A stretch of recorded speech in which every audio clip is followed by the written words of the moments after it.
Nights At Freddy in the bathroom. Freddy is in an odd situation when you look at things from an outsider's perspective. Sure, we know he likes to hide from the camera, and technically these robots have no sense of biological sex, but like, come on, Freddy. You should know not to hide in the girl's bathroom no matter what, unless you want to get cancelled. However, that's not the scary part. Even though AI sentient enough to have that kind of crisis coming was pretty damn terrifying. The scary part is that what if we've been wrong this whole time? What if Chica isn't the only girl in the series? If Freddy is also a female, this could flip everything on its head. If we can't even understand who Freddy is meant to be, can we really trust anything we know about the series? We thought Scott threw a curveball when he added himself canonically into the games, but what would happen if Freddy was female? Oh boy, I'm having an existential crisis now. And 9 scrapped features. It turns out Fnaf had a whole load of features planned that were never actually implemented fully or that were changed last minute. I talked about how Freddy was only meant to jump scare you after you lost power in another video, and I talked about a few others in different Fnaf lists. If you guys want a whole list on scrapped Fnaf features, let me know in the comments. Is it something that people would actually want because it's something that I want to do? Or is it more so something that I do just to talk about things and change things up, because we're kind of running out of Fnaf lists. If you have any ideas, let me know. When I look at these features that I want to keep hidden for the purposes of another list, if you want it at least, I can only imagine how different the game would be if they had added these things like alarms for every hour, or animatronics coming down other hallways. It would have changed the game and potentially made it worse for wear. Number 8, Afton's Flesh. In Five Nights at Freddy's 3, we were introduced to the character known as Springtrap, the golden Springlock bodysuit with William Afton barely clinging to life inside. He has been poked and prodded more than people who claim to have been abducted by aliens, and while he is still alive, it appears as if he's just been rotting away, or hell, even just gotten his skin torn off when the Springlock's activated, resulting in him getting spiked in multiple places, but still somehow surviving. In some of the scenes/menus we can get in Five Nights 3, we can actually see that this is the case, as we get a close look at Springtrap with his mouth open, revealing the hardly living body of William Afton inside. His skin has been peeled off from the looks of it, or it is at least extremely raw, but no mistake, that is old Willie Afton sitting in that suit. This can be seen regularly and there's no need to really do anything specific to see it, but it does require a keen eye, and I can tell you I never noticed it.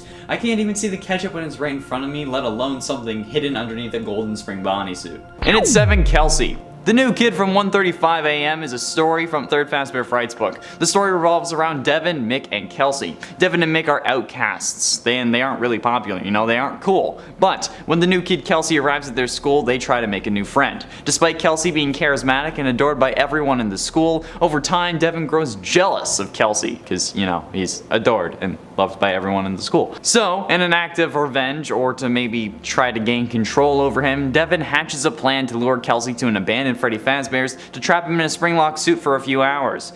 I guess to try to humble him, I guess? I don't know why you thought that this would be a good thing, but obviously the plan goes horribly wrong because it's a FNAF book. After getting in the suit, the Springlocks ended up failing, as expected, because it's a FNAF book, causing all of the blood to soak into the fur of the animatronic and pool around the ground. Devin and Mick leave Kelsey for dead so that they won't get in trouble, but then something doesn't feel right. So a week later, Devin returns to the scene of the crime to make sure Kelsey's body is still there.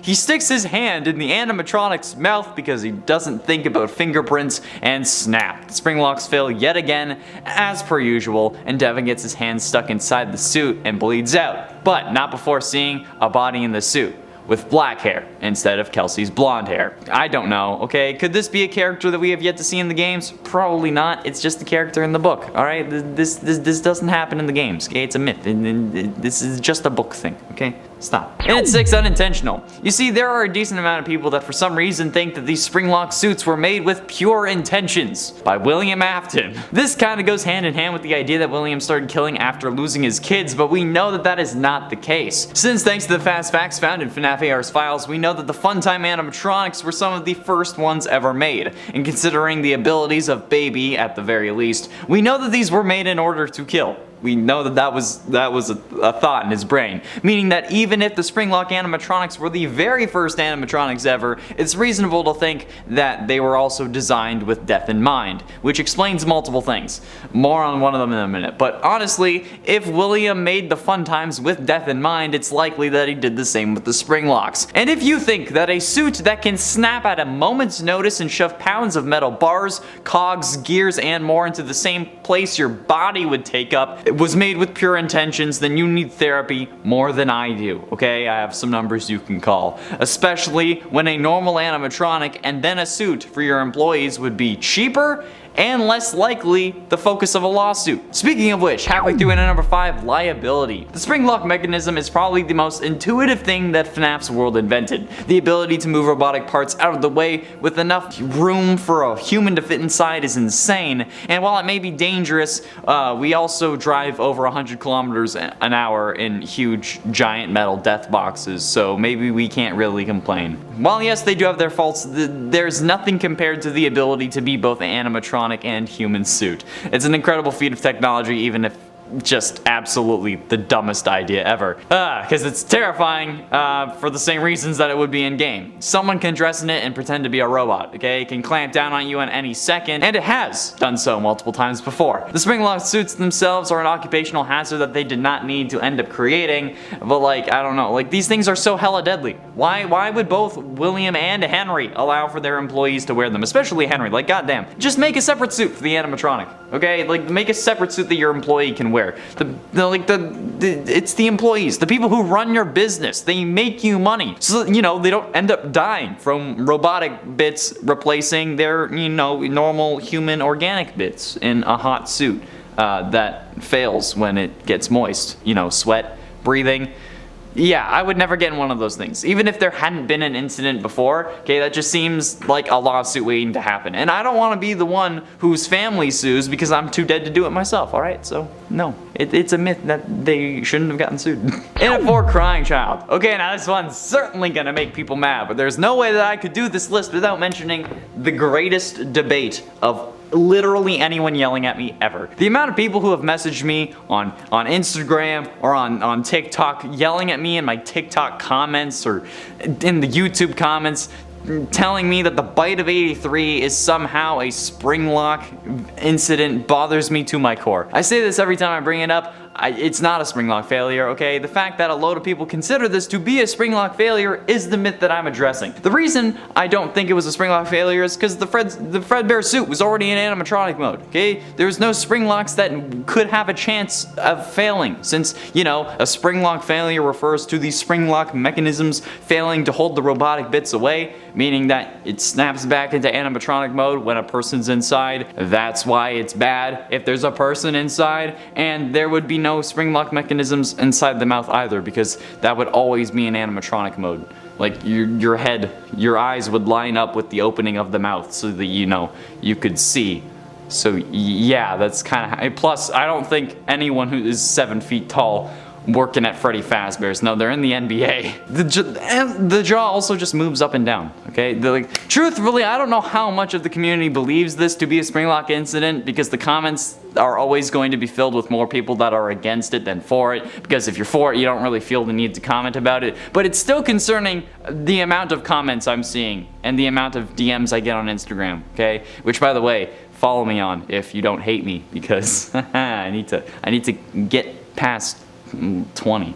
I get to 19 and it goes back down. I have to get past the 120, Getting close to the end, and at number 3, family portrait. Family is everything to a lot of people, and while Scott was stuck in a job he didn't prefer and kept failing at making it in the career he really wanted, I can't speak for him personally, but I'm sure his family was helping him get through it. His wife and kids, I'm sure, are one of, if not the reason he woke up in the morning, so in honor of them and to get some more assets for the game, he used their images wherever he could. Particularly in Fnaf 4's hallway, all the pictures on the wall are Scott and his family, and in Ultimate Custom Night, the face of the one you should not have killed is a picture of his son with the contrast cranked to the max. Family is so important, and Scott both honored them and immortalized them in his games by incorporating their family pictures into them, which is so sweet and honestly touching. Something that you don't expect to get from a FNAF game.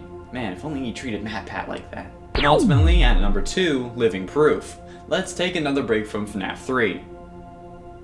Okay, that's enough. In FNAF 3's minigames, we see the story of how Springtrap came to be. We see Afton dismantle the animatronics and then unintentionally release the spirits of the dead children, who then come to spook him or get an apology. I don't know what the ghosts of 5 dead kids are gonna do aside from keep you in hell for all eternity until you escape by mind melding with VR video game testers. Anyway, as we see from the game, Afton gets scared by the spirits and then runs into a spring bodysuit to feel more powerful, probably hoping it would scare them because it was this character that killed them in the first place. However, thanks to the water dripping in from the outside, coupled with Afton's haste, he ends up getting snapped by springlocks and collapses. I've seen many comments over the months we've been talking about FNAF where people say that this is where Afton died. This honestly has never sat well with me. I always believed he was alive in the suit, and now I know why. In this scene, we never see him stop moving. Sure, he could have died and possessed Springtrap like some have suggested, but if that was the case, he would have stopped moving. He also wouldn't have eyes that are full of life like he does in the Springtrap suit, since, as I said before,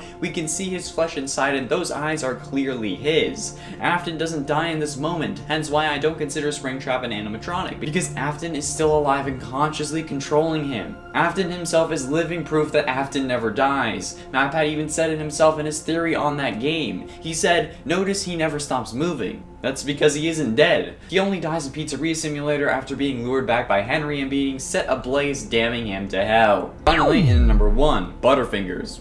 On the main stage in FNAF 1, we see 3 animatronics, Freddy, Bonnie, and Chica. When we leave the camera or it decides to cut out for a moment, we can see Bonnie leave, and then Chica, and then Freddy doesn't leave until like, no, night 4 or something, right? Well, as the animatronics leave the main stage, they drop their iconic item. Bonnie loses his guitar, Freddy loses his microphone, and Chica loses her cupcake. Why? Where did they go? Do they just leave them on the stage? Did it make it more intimidating? I need answers, Scott. Senpai noticed me.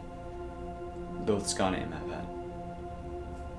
And at 10, working at Freddy's. Working at Freddy's would suck. Like, if we're in so much danger, why are we staying for the 5 nights? Okay, do we need a job that bad? Putting, like, the lore reasons aside, right? But the real question is, other than that, how is Fazbear Entertainment even allowed to have employees in an environment like this? Already working there, you would have to deal with the possibility of a Springlock failure, and Henry and William just letting the people who run your business and making them money wear the suits is stupid, okay? Like, put this on or you're fired, but don't end up dying from robotic parts replacing your internal organs in the hot suits that fail with moisture. Like, seriously? Want to talk about health and safety? What about the having actual corpses stuffed into animatronic suits that are in front of how many kids every single day? Especially when one of them is known for loving pizza and in the VR game is shown in her FNAF 1 form to actually be shoving pizza into the various joints of her body.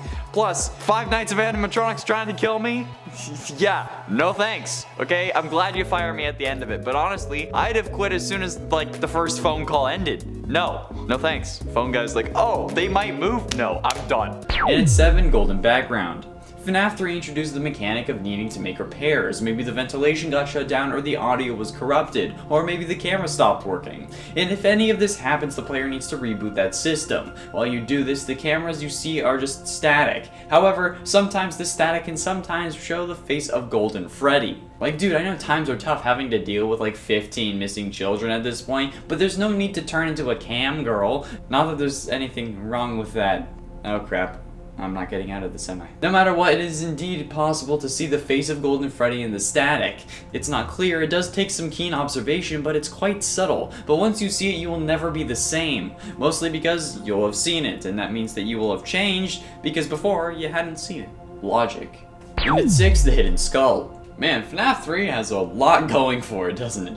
The FNAF 3 minigames are honestly the main game of FNAF 3. You gotta play them to get the right combo of numbers to dial into a brick wall, then you gotta click the toy Bonnie on your desk to get the glitch minigames, and then you need to put 5 kids to rest in order to get the good canon ending to the game.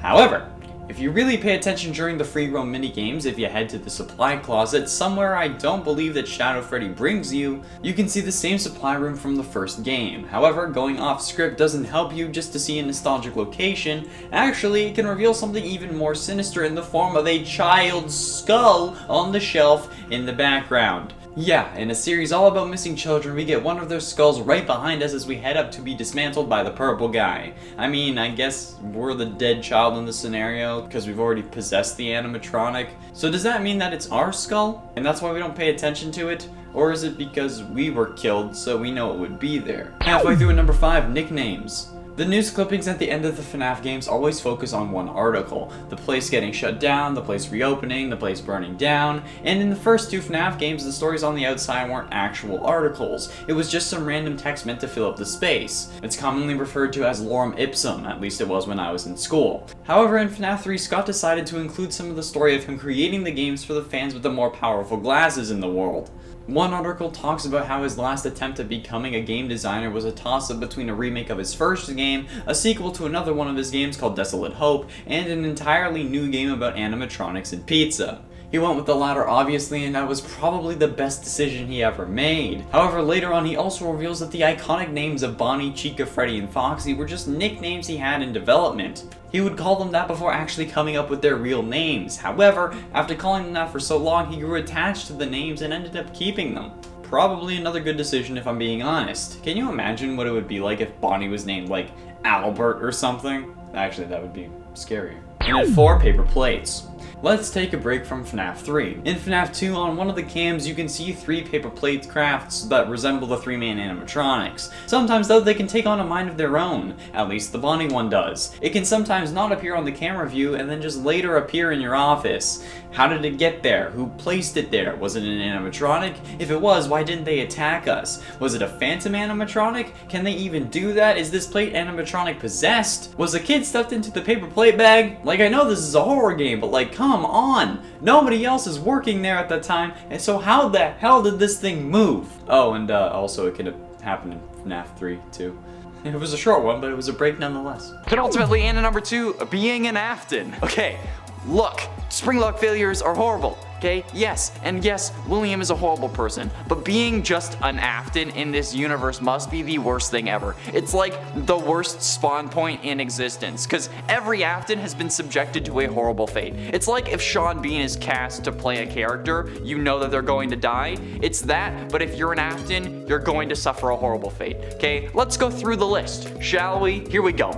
William, Springlocked, possessed, forced to suffer for like 60 years at least. Charlotte, grabbed by Baby, going on to possess the animatronic, then joins a group of other animatronics that crawl inside of her big brother to escape an underground facility, and then gets kicked out of the greater collective, and then goes on to try to impress her father that caused her death in the first place by creating the robot that killed her. Talk about daddy issues. Then we have Crying Child, who we don't even know this kid's name. He watched his sister get crushed, he got crushed by a robot, and then he goes on to possess his brother and makes him suffer before realizing that it's not his fault. Then, speaking of the brother Michael, he blamed himself for killing his brother. He then spent his whole life trying to undo his father's horrible acts, and he himself was scooped in stuff full of robot parts, including his sister, which is, again, a whole other issue. He was made into a purple, bruised man that everyone was scared of, and he was finally burnt to death in FNAF 6 by Henry without even being given the option to survive. So yeah, being an Afton is cursed. And that's not even talking about how Gregory or Vanessa could be Aftons. And finally, in at number 1, the lore! Oh, the worst thing about FNAF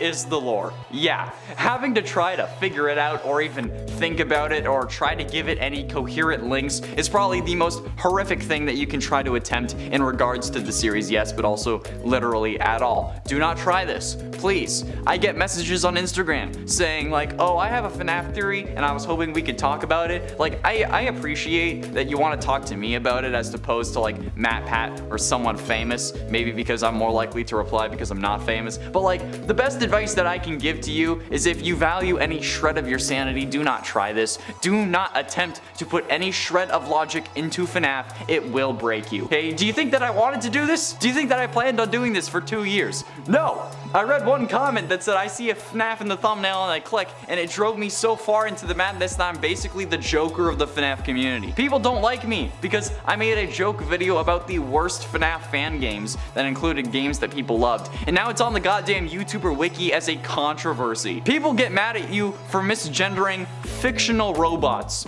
They're robots and not real. People were furious with the Pop Goes creator because of that, and I'm like, what? Dude, just don't do it, okay? I'm not gatekeeping. I'm genuinely trying to help you. I want you to be okay, so please save yourself from the toxicity and let my heart and soul be the one to suffer all of this torture. And at 10, William Afton. I've said it before and I'll say it until the day this stops being an issue. Springtrap contains the body of William Afton inside. We see Purple Guy run into the Golden Spring Bonnie suit at the end of Five Nights 3, where due to the moisture in the air and William's rush, he ended up getting trapped inside thanks to the spring locks, and then he ends up collapsing, but take note, we never really see him die. He's just twitching, as he was in the trailer to that game, and while yes, Michael may be literally purple now, as his flesh decayed after Ennard entered him in sister location, just because he's literally purple doesn't mean he's the killer. And just because when Michael says, "I'm going to come find you" at the end of sister location, and then Springtrap appears, that does not mean that Springtrap is him.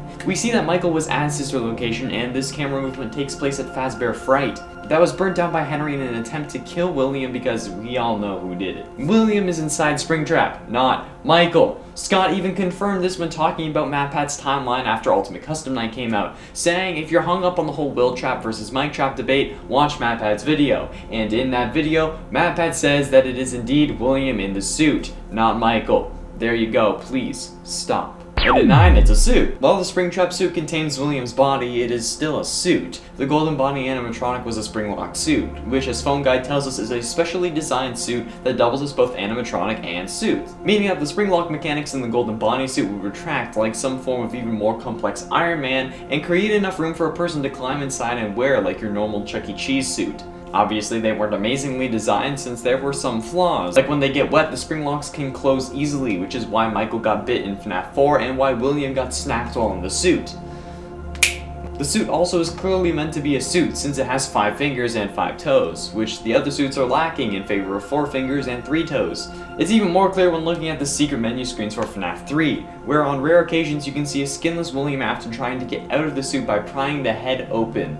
Yeah, it's weird. And at 8, secret room. All Freddy Fazbear locations had a secret room that was secret because it was invisible to the animatronics, meaning that while every other room was programmed into their pathfinding, this room wasn't, and because it was never mentioned to any customer. Only employees that were around before they sealed them up. Why did they seal up these rooms? Because William Afton was stuck inside one, and if they just closed the one, that would look kinda suspicious. He's twitching in the Spring Bonnie suit. This is seen in the Fnaf 3 final minigame where we see William run into the suit and then collapse. This is the safe room as indicated by the fact that the Shadow Freddy can find it, but you as an animatronic are physically unable to enter because your pathfinding doesn't allow it. William uses this to hide inside and then dismantle you as you try to find him, but he ends up unintentionally releasing the spirits of the children he killed. After he gets snapped in the suit, they fade away, but are only really put to rest when you get the good ending and give Golden Freddy the party she wanted, even if it's not enough for her to let go, which is kinda salty. I mean, like, it must have been a really bad cake. Come on, puppet. Chop chop. In at 7, WWWAD. Ah, yes. What would William Afton do? Because honestly, being him would suck worse than a Springlock failure. I mean, like, I rip on Elizabeth all the time for wanting to impress her father in Fnaf 6 like I was just doing, but I'm right to, okay? This man is an absolute psycho and not even a smart one. I have made so many videos about how dumb William is. Like, what if William Afton was smart? Top 10 William Afton dumbest moments. William Afton's luckiest moments. And that last one was just me ripping on him again because somehow, despite being this stupid and insane, he managed to not get caught. Every single time I talk about how stupid he is, I talk about how he could have done it better, which is why in various videos I will say hi to the jury, because I know for a fact that if anything ever happens in this area, they're coming to me first because I know how to be a psycho. But still, Come on, that's it. That's the number, okay? Being springlocked would suck, but William Afton sucks harder. Wait, no, that sounds like, no. Wait, no, don't cut me off. I didn't mean it's 6 doors. You knew that this was going to be on the list, okay? If you've been on this channel at all, you know that I hate the goddamn mother-loving doors in this game. Why do they open when the power is out? That doesn't make sense, okay? If it's an electromagnet, like everyone keeps saying in the comments whenever I bring this up, those require power to turn on. So if anything, it would be costing them power to keep the doors open rather than keep them closed. Gravity does not work in reverse. If the magnet is off when the door is up, it would just fall down. I get that it's supposed to be for gameplay purposes, okay, but what in-universe thing makes this make sense? People say that it's like a safety issue, so like if there's a fire or whatever, you can leave, but that's what windows are for. I am almost positive that there should be a window in that room, and if there's not, that's yet another OSHA violation that they need to address, okay? There's no conceivable way in any reality that the doors should work that way, but they do, and it makes me mad. Like, why would you do this, okay, Scott? Why? Sky Daddy Scott, I'm bringing it back. Why? Some people, like I said, say it's a fire safety thing, but like, no. If the building runs out of power, how could the doors open? Electromagnets use power to be on. So like, even if it is a fire thing, how are they keeping them up? I don't get it. Also, if you made it through this far, subscribe. You clearly enjoy the video, or just me going insane. And there's plenty more of that on this channel, no matter which one you liked, so you're welcome. How about doing number 5, being a cop? Being a cop in the Fnaf universe must be a horrible idea, because not only are you now a cop, but you're also a cop in the Fnaf universe, which for the sake of this list is working at the precinct that failed to capture William Afton, okay? So now the public ridicules you, they don't think you can actually do your job, and you probably got your budget cut so badly that you're maybe able to get 1 squad car, but that's it. 1 squad car for the whole station. Plus, now you gotta deal with multiple arson cases, and the fact that Freddy's keeps coming back and more kids keep going missing. I don't know. There's a weird purple guy walking around that smells bad, but it's like also like a skin condition, so you can't really say anything about it without absolutely destroying the slightest bit of reputation that you have left as an officer in this universe. Like, that's in essence what it's like to be a cop in Fnaf. Okay, or what it would realistically be like. Because, honestly, these dudes didn't check inside the bleeding, death-smelling animatronics when kids went missing in that building. So, I get it. They're either ridiculed by the public, or you just lose the majority of your IQ once you join up with them. Those are the only 2 explanations. It could be both, as well. In at 4, MCI. The missing children's incident is definitely worse than a Springlock failure. I mean, the one failure that we know about that happened in the games only affected 1 person, and a horrible person at that. So I mean, just by sheer numbers alone, the missing children's incident is definitely worse. But not even just that, okay? Those parents must have been in a rough spot. Not only did they lose their kids, but they also have to deal with the incompetence of the in-universe police and the whole plot requirement of Afton getting away with it to actually continue the series. So yeah, like I said, there were literally animatronics leaking mucus and blood that people were comparing to human corpses, and they weren't actually investigated. So, do you know how insanely infuriating that would be? Okay, I'm surprised that Henry was the one to put Afton down and not someone else. Like, yeah, he got springlocked in '93, but that was 7 years after the missing children's incident. Had I been one of those parents, I would not have cared about the prison sentence, okay? And I don't think that anyone would have really judged me for it. I think that they would have thanked me and posted my bail. I mean, I would have lost the trial, but still. Hi, jury. And 3, Ultimate Custom Night. We can all agree at this point that Ultimate Custom Night takes place in hell, and we play as William Afton dealing with the torture we deserved for killing all those kids, but specifically the one we should not have killed. However, the confusing thing to me is that in Ultimate Custom Night, while we play as William Afton, we can also play against animatronics like Springtrap and Scraptrap, which are indeed versions of us. This is confusing to me, but it makes me wonder. Not about Willie being Springtrap, but about what the mechanics of this are. I suppose it could be that he did indeed create that monster, since he hid in the suit to feel more powerful when confronting the spirits, or perhaps it's because it was made of remnant. Or it could have just been that the characters available are the ones that Afton deemed his greatest failures in his mind. It's even more confusing that in the game code, Scraptrap is referred to as William Afton. Scott. I know you're clarifying that Springtrap is William, but that throws a whole lot more wrenches into this than there should be for a final game in the original story. Come on. And 2 names. Springtrap has gone by many names, some being before the name was known, like when the Five Nights 3 trailer came out, some being just simple mistakes. However, they all existed, and technically you could also say that Springtrap went by all the names that Purple Guy did since they're the same person, but I'm going to ignore that. Springtrap has also been known as, well, Springtrap, William Afton, Michael Afton, Scraptrap, Spring Bonnie, Golden Bonnie, and most interestingly, Hybrid. This name was brought on when the trailer for Five Nights 3 was released, and technically it was right. The fans assumed that Hybrid was in fact a hybrid of all the toy animatronics which he used to build himself, which could have been the inspiration for creation from The Joy of Creation. But in fact, Springtrap is just a hybrid of human and animatronic suit, not being entirely one or the other, hence why I refuse to put him in the scariest animatronics list, especially since I don't really find him that scary. But Amanda put him on when she took apart, but despite that, I still stand by my viewing. I stand by my reasoning, okay? He's not entirely an animatronic. He's still in the suit. We never see him die. Finally, in at number 1, oldie but a goodie. This suit is one hell of an old suit, not to mention how long William was stuck inside it, but this suit dates back all the way to Fredbear's family diner, which is crazy, and even if they had this technology when that diner was prominent, that makes me even more concerned about how this thing was Iron Man levels of advanced. And while the decay on Springtrap makes that evident, it confuses me as to how it started to break down when Golden Freddy, a Springlock that is as old if not older than Spring Bonnie, seems fine in the first game. I think it's because those holes and rips were in fact made by William when he was trying to escape the suit. We see him trying to pry off the head, so it would make sense why he would have torn off bits of fur or even removed the whole foot in an effort to be set free.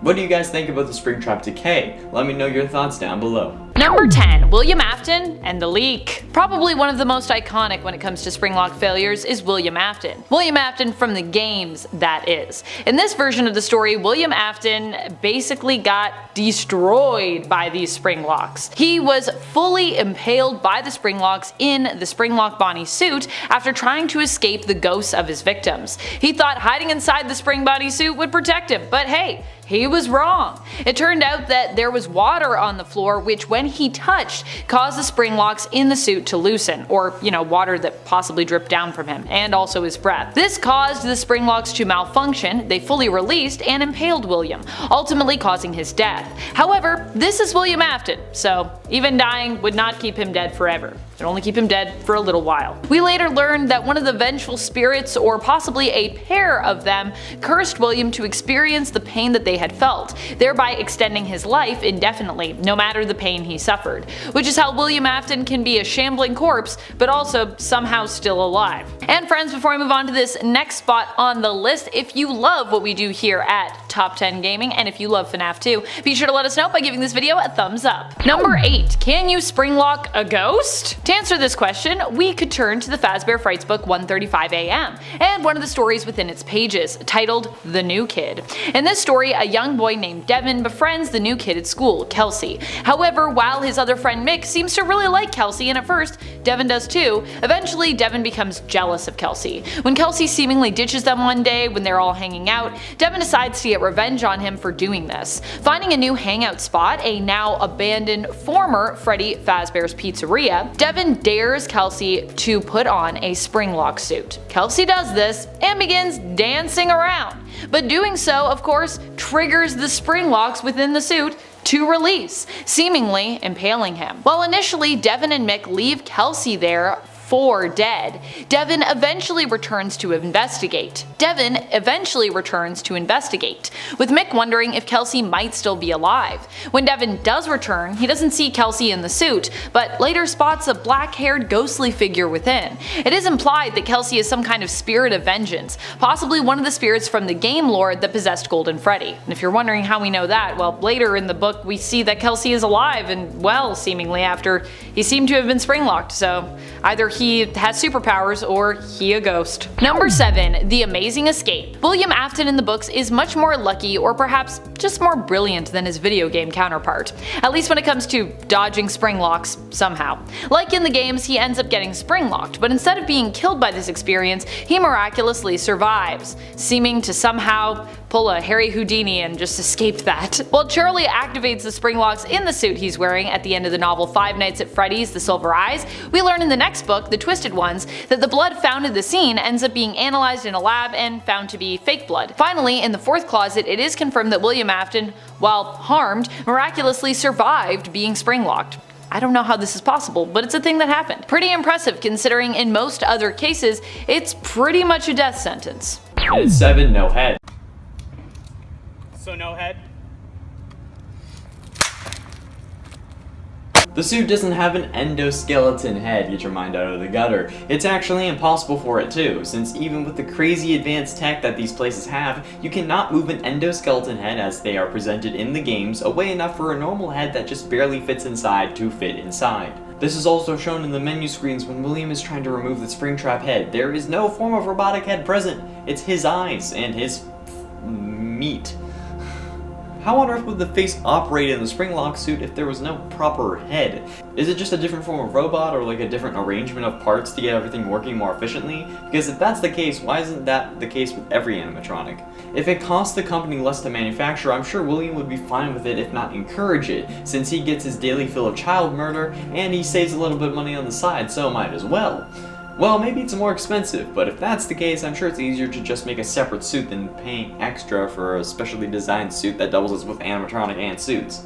Like, just make a separate one. You can still kill kids in it. And at 6, no clear motive. We know that William Afton is the purple guy and that he is the Springtrap and that he is the killer, but what we don't know for sure is why. We know his boy gets chomped and then he sets out to put him back together as a robot, but he was killing kids before that even happened.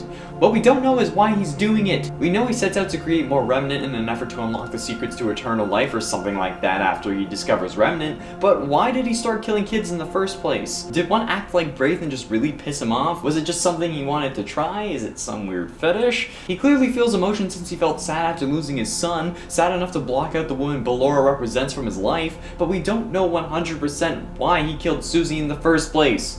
Do you have any theories? Do you have any idea why he could have done it? Let me know in the comments because figuring this one out may be the key to solving the rest of the lore that we haven't really figured out already. And at 4, Scraptrap. Scraptrap is the same as Springtrap. Pink guy is purple guy, is Springtrap, is Scraptrap, is William Afton. There's an entirely separate debate online that is along the lines of William is Springtrap but Michael is Scraptrap or something like that, and it's just ridiculous. Why would that be true? The only spring bodysuit we know of is the one that William was inside before the events of Pizzeria Simulator. For those of you who don't know, Scraptrap is the version of Springtrap you find outside of the pizzeria in the back alley, like where you find Scrap Baby, Molten Freddy, and Lefty. And in accordance to paragraph 4, you bring it inside so that when the pizzeria burns at the end of the week, everyone who needed to be set free with fire, since that's the only way to destroy remnants, can be set free. Scraptrap is just a further decayed version of Springtrap. It's not a separate character, it's not its own thing, it's not Michael or anyone new. It's Springtrap, it's William, they are all one and the same. Number 1. Multiple. While Shadow Freddy and RWQFS-FASXC may have been debunked as Springlock failure victims by Scott himself, this theory didn't come out of nowhere. In fact, many thought that they were among those generally referred to in Fnaf 3 during Phone Guy's recording for night number 4. Here, Phone Guy mentions that the Springlock suits are being discontinued as a result of an unfortunate incident at the sister location involving multiple and simultaneous Springlock failures.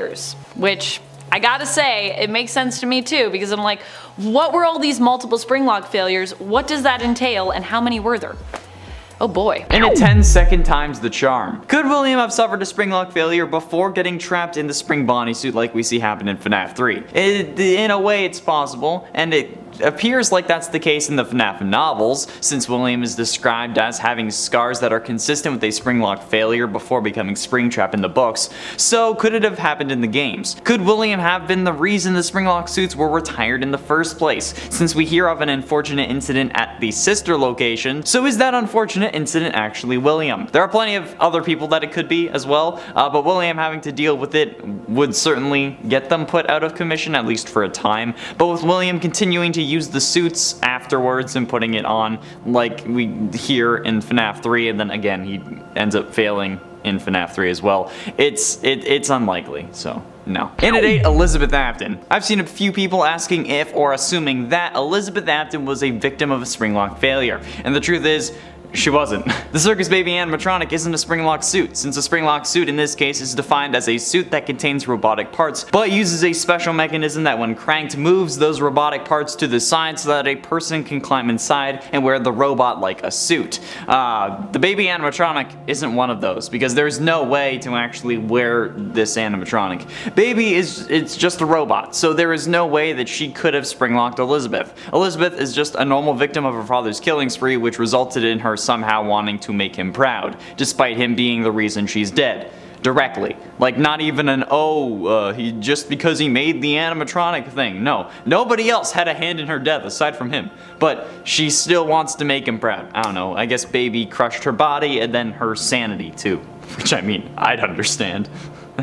That's pretty rough. Number 6. Triggered by wriggling off mini arenas. This is probably my favorite consequence when it comes to the Springlocks malfunctioning. Likely because you yourself actually get to experience failure in a way. But obviously not in real life, because that would be awful and horrible and extremely painful. Instead, you experience it in game. So although you can't feel it, you can't imagine what it would feel like, which honestly is also terrifying to do.